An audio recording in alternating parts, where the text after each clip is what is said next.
एकूणच सर्व परिस्थिती काय आहे, काय चाललेलं आहे याची कल्पना जयंतराव बाळासाहेब आणि राज यांनी आपल्यासमोर मांडलेली आहे. एक गोष्ट मी आवर्जून सांगेन, एकूणच लोकशाहीसाठी, तिच्या रक्षणासाठी महाराष्ट्रातले सर्व राजकीय पक्ष एकत्र आलेले आहेत.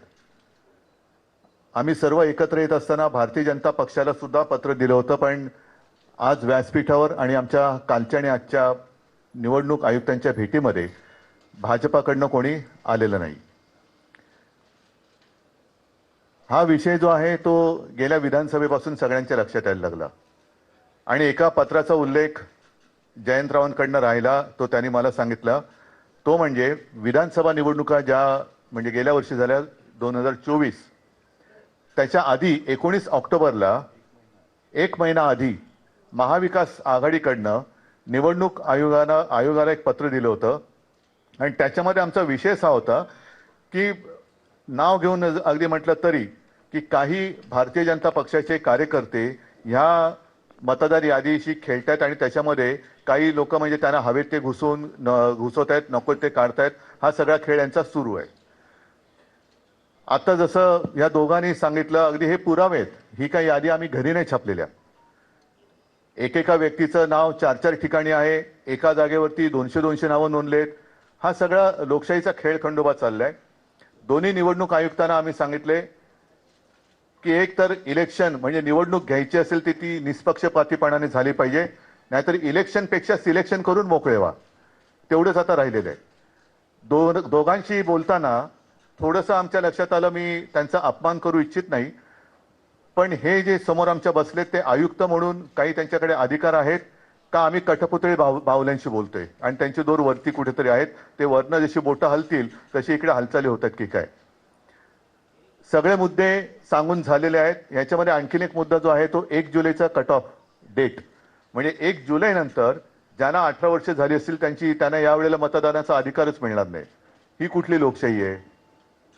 आणि हे सगळं बघितल्यानंतर आम्हाला असं वाटतं की ज्याप्रमाणे सर्वोच्च न्यायालयाने जसं काही पक्षांचे, काही प्राण्यांच्या केसेस या सुमोटो घेतल्या होत्या, तसंच आपल्या देशातल्या मनुष्य प्राण्यांची सुद्धा केस ही स्वतःहून त्यांनी घ्यायला पाहिजे आणि देशातली लोकशाही जगवण्यासाठी हा त्यांचा सुद्धा एक निर्णय त्याच्यामध्ये असायला पाहिजे. आम्ही राजकीय पक्ष म्हणून आमचं कर्तव्य करतोय. वेळोवेळी निवडणूक आयुक्तांकडे जातोय, दरवाजे ठोकतोय, पण दाद काही मिळत नाही. आमच्यावरती लोकशाहीच्या नावाने जर का हे हुकुमशाही गाजवणार असतील तर ही हुकुमशाही आम्ही काही त्यांना गाजवू देणार नाही, हे तर नक्की आम्ही केलेलं आहे. थोडक्यात आज आमचं म्हणणं या दोन्ही आयुक्तांकडे, कारण काल दोन्ही आयुक्तांना आमच्या विरोधी पक्षांची किंवा आमच्या राजकीय पक्षांची, विरोधी नाही राजकीय पक्षांचे प्रतिनिधी मंडळ त्यांना भेटलं, शिष्टमंडळ भेटलं. त्याच्यात आम्ही केंद्राचे जे निवडणूक आयुक्त इकडे आहेत प्रतिनिधी त्यांना भेटलो. त्यांनी सांगितलं की स्थानिक स्वराज्य संस्था आणि हा सगळा विषय हा राज्य निवडणूक आयुक्ताकडे येतोय. त्यांच्याकडे भेटलं आमचं दुसरं, त्यांनी सांगितलं मतदार यादीचा अधिकार हा केंद्राच्याकडे येतोय. मग नेमका याचा बाप कोण आहे, जबाबदारी कोणाची आहे, का निवडणुका आपल्या घ्यायच्या म्हणून घ्यायच्या आहेत. आणि आम्ही त्यांच्याशी बोलत असताना मुहूर्त काय लागला त्यांनी कळत नाही, पण कालच्या काल निवडणुकांचा कार्यक्रम जाहीर केला. आम्ही त्यांना स्पष्ट शब्दात सांगितलेलं आहे की जोपर्यंत हा संपूर्ण निवडणूक मतदार यादीतला घोळ तुम्ही त्याच्यावरती काही स्पष्टीकरण किंवा तो सुधारत नाही, तोपर्यंत या निवडणुका होता कामा नयेत. सुप्रीम कोर्टाचा त्यांनी आदेश आम्हाला दाखवण्याचा प्रयत्न केला, पण सुप्रीम कोर्ट असं कधी कुठेही सांगत नाही की तुमच्यात काही दोष असले तरी चालतील, पण ह्या तारखेच्या आधी निवडणुका घेतल्याच पाहिजे. हा सर्वोच्च न्यायालयाचा काही तसा निर्णय नाही. त्यांनी सांगितले की या निवडणुका सदोष असता कामा नयेत आणि निष्पक्षपातीपणाने ते झाले पाहिजेत. आता या सगळ्या गोष्टी झाल्यानंतर दोन्ही आयुक्त समोर बाजूबाजूला होते. आम्हाला त्यांनी सांगितले की आम्ही याचा सकारात्मक विचार करतो आहोत. म्हटलं विचार करून चालणार नाही, या गोष्टी होता कामा नयेत.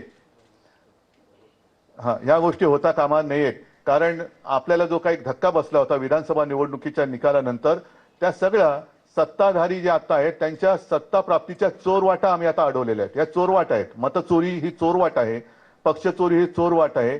त्याच्यानंतर आणखीन एक मुद्दा आम्ही सांगितला, पण तो त्याचा पुढचा टप्पा आहे. पहिली मतदारांची यादी ही निर्दोष असायला पाहिजे, व्यवस्थित असायला पाहिजे. म्हणजे 117 वर्ष आणखीन 124 वर्ष असे जर का लंबी उमरवाले मतदार असतील तर मला वाटतं जगातलं सगळ्यात चांगलं वातावरण हवामान हे आपल्या देशात आहे. कारण इकडे लंबी आयु दीर्घायुष्य भव म्हणतात ना, तसं झालेलं आहे. थोडक्यात एक तर निवडणूक आयोगाने एक स्वीकारलं पाहिजे की त्यांचा पुनर्जन्मावरती तरी विश्वास असला पाहिजे, आणि नाही तर जे मतदार हयात आहेत आणि त्यांचा मतदाराचा अधिकार हा हिरावून घेतलाय, डिलीट केलेला आहे, मग त्यांच्यावरती सदोष मतवधाचा गुन्हा दाखल करावा का? आणि पुढचा विषय जो आम्ही सांगितलाय तो याच्या पुढचा येईल, तो म्हणजे आता पहिला ईव्हीएम वरती आमचा आक्षेप आहेच. ईव्हीएमचा आक्षेप कमी पडतोय की काय, म्हणून आता मुंबई महापालिकांच्या निवडणुका सुद्धा ईव्हीएम वरती तर घेतल्या जातच आहेत, पण व्हीव्हीपॅट पण त्याच्यात ठेवणार नाही.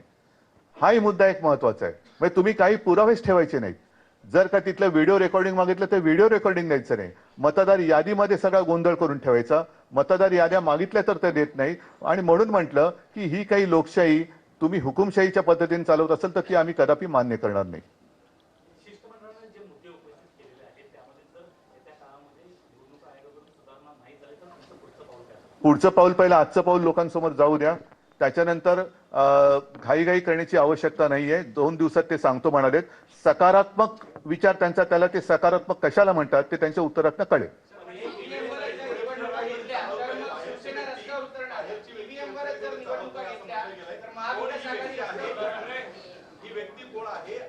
कोण काय